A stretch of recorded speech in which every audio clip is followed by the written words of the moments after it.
Assalamualaikum warahmatullahi wabarakatuh. Puji syukur kita panjatkan kehadirat Allah Subhanahu wa Ta'ala.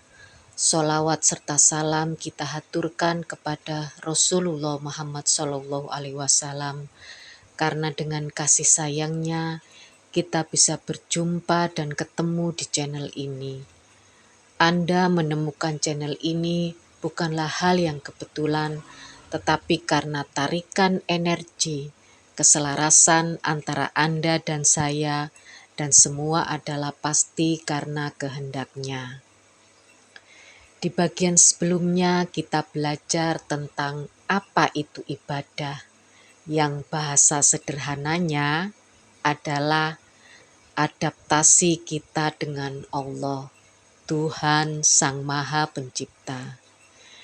Jika beradaptasi, berarti prosesnya adalah ketemu, kenal, mendekatkan diri, baru bisa beserta dan berkekalan dengan Allah. Baru bisa mengetahui apa perintah dan apa larangannya. Apa bentuk bakti kita, pengabdian diri kita, dan kemana kita berbakti dan mengabdikan diri.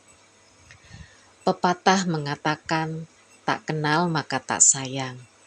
Jika Anda belum ketemu, belum mengenal Tuhan, Allah, bagaimana Anda mengingatnya, menyayanginya, apalagi melakukan perintah maupun menjauhi larangannya?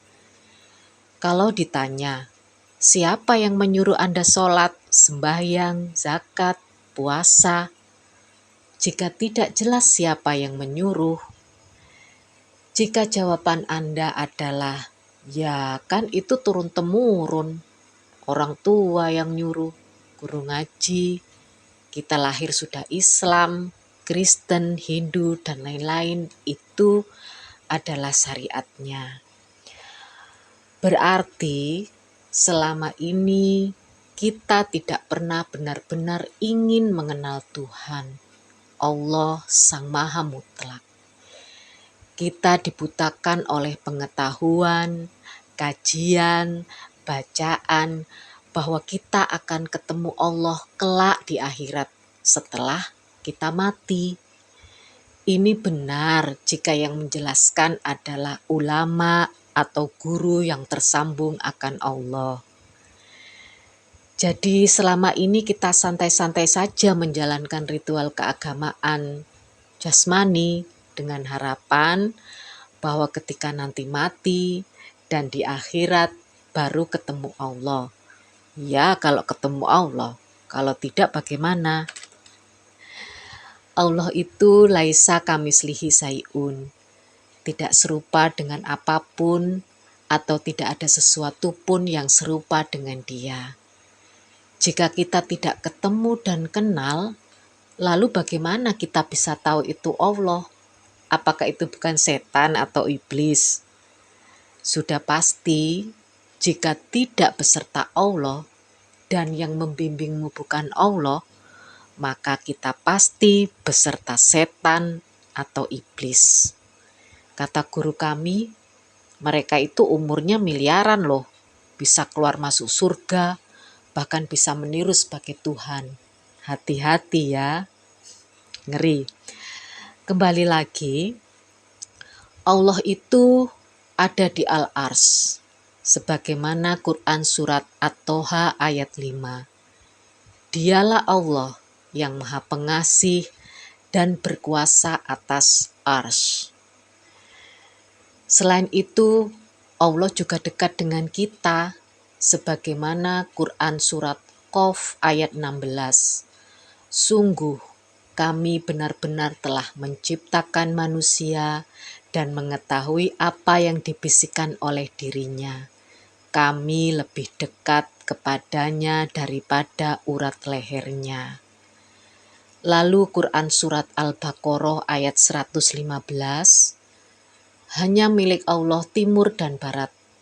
Kemanapun kamu menghadap, di sanalah wajah Allah. Sesungguhnya Allah Maha Luas lagi Maha Mengetahui. Ada 3 ya. Allah itu ada di Al-Ars, kami lebih dekat kepadanya daripada urat lehernya, dan ternyata Allah itu juga punya wajah. Waduh, bagaimana ini? Jangan bingung, nanti kita bahas satu persatu. Kembali lagi, jika kita mengacu kepada Quran surat At-Toha yang tadi Allah itu ada di Al-Ars, berarti di ujung akhirat, maka pertemuan dengannya mesti di sana, dari dunia sampai ujung akhirat.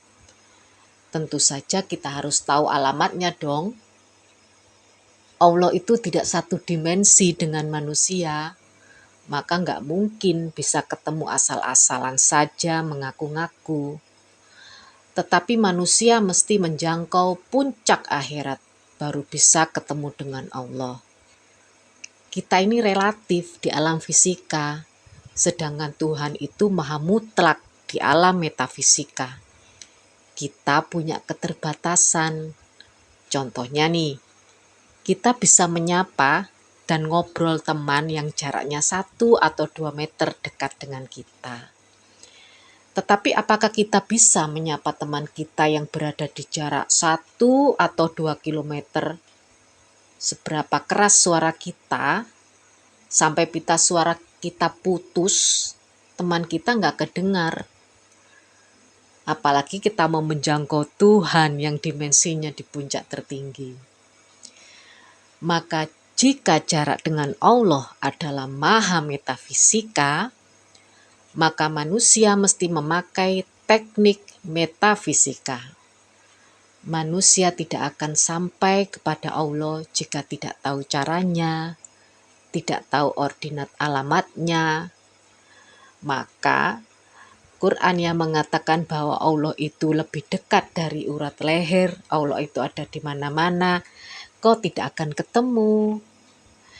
Maka manusia di dunia harus mendapatkan teknik untuk naik dimensi, level, makom ke puncak tertinggi, ketemu dengan Allah, atau disebut dengan teknik Mi'raj.